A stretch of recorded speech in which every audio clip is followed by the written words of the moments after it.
बालमित्रांनो, स्वाध्याय. आता कविता तालासुरात म्हणायची आहे बरं का.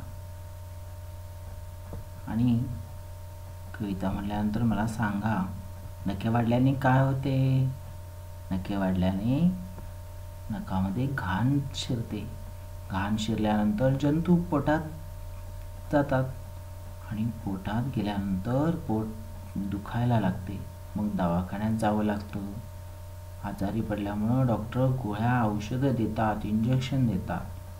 मग तर म्हणून नखे वेळच्या वेळी कापायला पाहिजेत.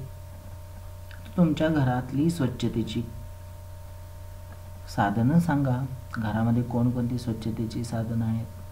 बघा, खराटा असतो आपल्या घरी, केरसुणी असते, आणखीन खूप काहीकांच्याकडे व्हॅक्यूम क्लीनर असेल किंवा काय काय मोठी मोठी साधनं असतात की त्याच्या माध्यमातून आपण घर साफ करत असतो, स्वच्छ करत असतो, हे की नाही? तुमच्या घरातील केर कचरा कुठे टाकला जातो? काही जणांचा केर कचरा दारात टाकतात, इकडे तिकडे टाकतात.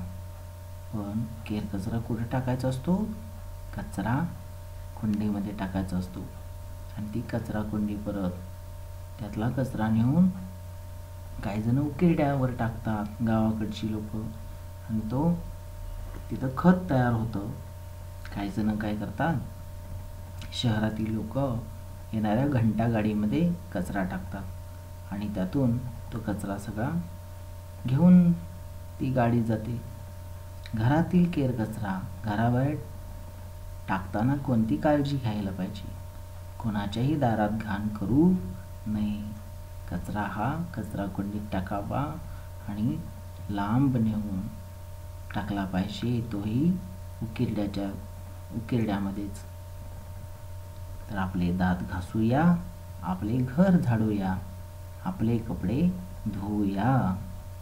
पोट पोटात, नख नखात, मन मनात, बादली बादलीत, कान कानात, घर घरात, असे शब्दापासून दुसरा शब्द आपल्याला तयार करायचे आहेत.